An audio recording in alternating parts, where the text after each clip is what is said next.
Hey everyone, स्वागत है आप सबका लवली रनर ड्रामा के एक और नए पार्ट में। तो इस एपिसोड के स्टार्टिंग में हम लोग देखते हैं कि किम ताe के डैड अपने डिटेक्टिव फ्रेंड के साथ एमसोल के घर के पास का वो सीन सीसीटीवी में देख रहे होते हैं। तो उन्हें कुछ क्लूज मिलता है, जैसे कि वो जो बदमाश इंसान है वो एमसोल के घर के पास सच में था। इसका मतलब कि वो उसका डाउट नहीं था।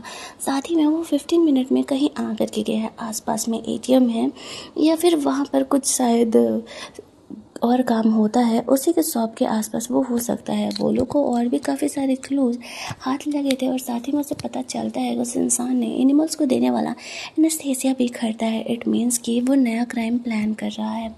दूसरे सीन में हम लोग किम ताe को देखते हैं जो कि अपने वेबसाइट के लिए शूटिंग कर रहा होता है। यहाँ पर उसकी लाइफ भी लगभग ठीक ठाक ही चल रही थी। अपने फ्रेंड के साथ वो काम कर रहा होता है, तभी वहाँ पर कुछ लड़कियाँ आने लगती हैं। उसका फ्रेंड उन्हें प्रोटेक्ट करने का कोशिश करता है। वो लोग यहाँ पर किम ताe को देख करके काफ़ी उसका बुराई कर रही थी कि वो काफ़ी ज़्यादा प्रिटी है। तभी यहाँ पर उसे उसके डैड का कॉल आता है। वो उसे एमसोल के बारे में इन्फॉर्म करते हैं। अब किम ताe को एमसोल से मिलना तो पड़ेगा ये जानने के बाद, तो वो एमसोल को मिलने के लिए जाता है। उसके डैड ने उसे जो इन्फॉर्मेशन दिया था वो उसे बता देते हैं और साथ ही में अपने डैड के जो शॉर्ट्स वगैरह थे वो भी लेने के लिए आया हुआ था। एमसोल को वो कहता है कि तुम्हें बहुत ज़्यादा ही सेफ़ रहना पड़ेगा। तुम्हें नहीं लगता है कि वो इंसान तुम्हारे पीछे पड़ा है, तो तुम्हें अपनी फैमिली को ये बात बताना चाहिए। एमसोल कहती है कि नहीं, उससे कुछ बदलेगा नहीं और वो लोग बेकार में परेशान हो जाएंगे। वो उसे कहता है ठीक है, मैं भी तुम्हें प्रोटेक्ट करने का कोशिश करूँगा, लेकिन तुम्हें अपनी थोड़ी सी ध्यान एक्स्ट्रा रखना पड़ेगा। एमसोल उसे उसका ख्याल रखने के लिए थैंक्स बोलती है। साथ ही में इस बात को संजय से सीक्रेट रखने के लिए कहती है। वो संजय को बचाना चाहती थी। किम ताe कहता है ऐसे नहीं होगा, तुम्हें मुझे डिनर डेट पर लेकर के जाना पड़ेगा। एमसोल इस चीज़ के लिए तैयार हो जाती है। तभी यहाँ पर संजय आ जाता है और पूछने लगता है कि वो दोनों आपस में क्या बात कर रहे हैं, लेकिन एमसोल नहीं बताती है। वो कहती है कुछ नहीं, उसने पिछली बार मेरा हेल्प किया था ना, इसलिए मैं उसे बस डिनर कराने के लिए लेकर के जाने वाली हूँ। तो संजय कहता है चलो, मैं अपनी गर्लफ्रेंड के एक्स बॉयफ्रेंड को डिनर कराने के लिए लेकर के जाता हूँ, मुझे अच्छा नहीं लगेगा ना मेरी गर्लफ्रेंड अपने एक्स बॉयफ्रेंड के साथ अकेले डिनर पर गई है। तो वो फिर किम ताe को अपने साथ डिनर पर लेकर के जाता है। कहने को डिनर था, दोनों के बीच में तो कोल्ड वार स्टार्ट था। किम ताe संजय से पूछता है कि क्या एमसोल उसकी गर्लफ्रेंड है। वो कहता है, वो उसे कॉन्ग्रेचुलेट विश करता है। तो वो किम ताe को एमसोल से दूर रहने के लिए कहता है। किम ताe कहता है एमसोल के आसपास रहना मेरी मजबूरी है, तुम जानते हो कि उसकी जान खतरे में है।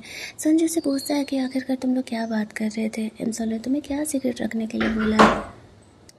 लेकिन किम ताe उसे कहता है एमसोल ने मुझे मना किया बताने के लिए। सॉरी, मैं तुम्हें नहीं बता सकता, ये उसका सीक्रेट है, तुम उससे जाकर के पूछो। अब संजय काफ़ी ज़्यादा क्यूरियस हो रहा था जानने के लिए कि आखिरकार ऐसा क्या सीक्रेट है जो उसे नहीं बताया जा सकता है। कहता है वो ठीक है, चलो मैं तुम्हारा डिनर के लिए पे कर दे रहा हूँ। लेकिन किम ताe उसे रोकता है और उसके साथ डिनर करने के लिए बोलता है। अब दोनों यहाँ पर कुछ ज़्यादा ही ड्रंक हो जाते हैं और इसके बाद दोनों का फुद्दूपना यहाँ पर स्टार्ट हो जाता है। दोनों ही एमसोल से प्यार करते थे। किम ताe को अफसोस था कि उसने एमसोल को क्यों ही जाने दिया, उसे उसके साथ अच्छे से बिहेव करना चाहिए था। अब दोनों यहाँ पर ऐसे तो जब होश में रहते हैं तो लड़ते रहते हैं, लेकिन ऐसे में यहाँ पर एक दूसरे के साथ बेस्टफ्रेंड की तरह बिहेव कर रहे होते हैं और वहीं पर टर्न हो जाते हैं। दूसरी साइड हम लोग देखते हैं यूम खोजो की एक्टिंग कर रहा होता है यहाँ पर। तभी उसका डायरेक्टर कहता है जिस एक्टर के हमें इंतज़ार था वो वापस आ गया है। तो वो लोग यहाँ पर यूम को उसके सीन से निकाल देते हैं। तो वो बेचारा कुछ कर नहीं सकता था, बैठ करके रोने लगता है। उसे इस तरीके से सैड कंडीशन में लियोन देख लेती है। दोनों साइड में जाकर के बात कर रहे होते हैं। यहाँ पर वो लियोन को अपने नए फ्रेंड छोरों के साथ देखता है। वो उसे कहती है कि क्या हुआ, तुम्हें वापस से डायरेक्टर ने निकाल दिया। वो कहता है हाँ, तुम तो मेरा मजाक उड़ाओगे ही। लेकिन कहती है नहीं, मेरे लिए तो तुम अब भी एक गोल्ड बार की तरह हो, बिल्कुल प्योर और बहुत शाइन करते हो। शायद डायरेक्टर तुम्हारे टैलेंट को नहीं पहचान पा रहा है। ग्यूम यहाँ पर उसे कहता है मुझे तो लगा था कि शायद छोरों के साथ तुम्हारा काफ़ी अच्छा चल रहा है। लेकिन समझ जाती है कि ग्यूम को जेलस हो रहा और उसे छेड़ने लगती है। अच्छा, तो तुम्हें जेलसी फील हो रही है। लेकिन ग्यूम इस बात को एक्सेप्ट करने के लिए तैयार ही नहीं था। तभी यहाँ पर उन्हें एक डॉग की भौंकने की आवाज़ आती है। अब उन्हें ऐसा लगता है कि वो उसे काटने के लिए आ रहा है और दोनों गली में फरार होने लगते हैं। उन्हें समझ नहीं आता है कहाँ है। ऐसे रोड साइड एक अलमारी रखा हुआ था, दोनों उसमें एंटर कर जाते हैं। लेहोन ग्यूम को जाने के लिए कह रही थी और ग्यूम लेहोन को, और डॉग पास आने लगता है। दोनों उस अलमारी के अंदर एंटर कर जाते हैं। हम लोग देखते हैं कि वो कोई बड़ा डॉग नहीं था, क्यूट सा छोटा सा डॉग था। अब इस बंद अलमारी के अंदर दोनों के बीच में उनका रोमांस जाग उठता है और वो दोनों एक दूसरे को किस करते हैं, क्योंकि ग्यूम को पता चल गया था कि लेओन उससे सच में प्यार करती है। उन दोनों के किसिंग के साउंड सुन करके तो बेचारा हमारा पुअर डॉग वहाँ से फरार हो लेता है। अगली सुबह जब सुंजय जगता है तो वो देखता है कि वो कीमते को हक करके सो रहा है। वो डर के मारे उठ जाता है कि वो ऐसे हक करके क्यों सो रहा है। वो दोनों यहाँ पर उसके ऑफिस में थे, यानी कि बैकिन के ऑफिस में, जहाँ पर वो लोग अपना सॉन्ग वगैरह क्रिएट करते थे। वो उससे पूछता है कि वो यहाँ क्या कर रहा है। तो फ्लैशबैक में बैकिन उसे बताता है कि कल उन लोगों ने कितना ड्रामा किया है और वो इन दोनों को संभाल करके परेशान हो गए। वो दोनों प्लीज़ अब दोबारा कभी भी ड्रिंक नहीं करेंगे, और एक साथ तो बिल्कुल भी नहीं। वो काफ़ी सैड था। वो कहता है देखो मेरा मूड ठीक नहीं है और मेरा मूड ख़राब मत करना।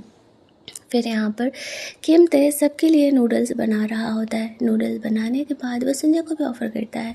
वो बैकिन से पूछता है कि क्या हुआ, तुम क्यों सैड हो। तो बैकिन उससे बताता है एक्चुअल में उसके बैंड को निकाल दिया गया है, और वैसे भी उनका जो वोकलिस्ट था वो रिज़ाइन कर चुका है उनके बैंड से। उनका बैंड बंद होने वाला है। वो सब कुछ छोड़ छाड़ करके अपने होम टाउन जा रहा है और शायद आज ही उनका लास्ट परफॉर्मेंस होने वाला है। वो नहीं करने का मूड में है। तो कीमते से समझाता है कि लास्ट परफॉर्मेंस एक कर लो, शायद कुछ मैजिकल हो जाए।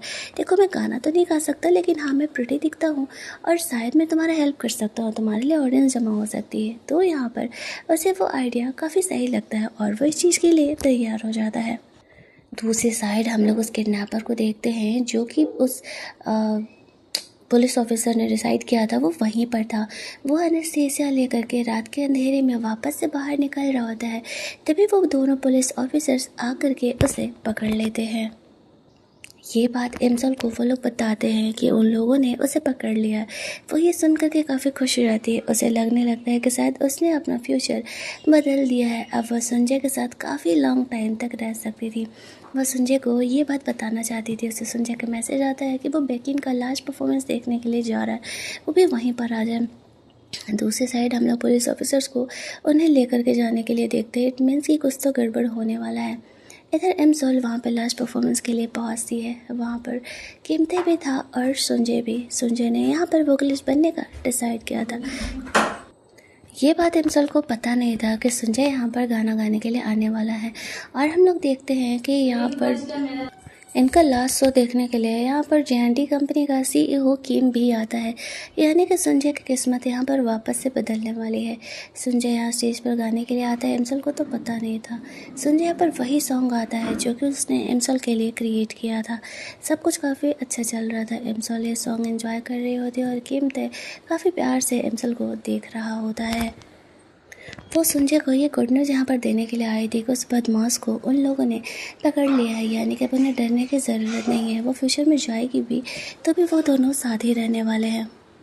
इनका ये कंसर्ट काफ़ी प्यारा जाता है। लेकिन दूसरी साइड हम लोग देखते हैं कि एक्चुअल में किमते के डैड का कार एक्सीडेंट हो चुका है और उसे किडनैपर ने कार एक्सीडेंट कराया था और वो वहाँ से वापस से फरार हो चुका है। उसके डैड भी काफ़ी ज़्यादा इंजर्ड हैं। इसका मतलब कि उसकी कहानी इतनी आसानी से ख़त्म नहीं होने वाली है। वही मैं सोचूँ अभी इस कहानी के 4 एपिसोड्स बाकी हैं, इतनी आसानी से वो कैसे पकड़ा जाएगा। और ये वाला पार्ट हमारा यहाँ पर कंप्लीट कर दिया जाता है। चैनल को जल्दी से सब्सक्राइब कर लो अगर इस ड्रामा के नए एपिसोड्स देखने हैं। तो मिलते हैं हम लोग इस कहानी के एक नए एपिसोड में।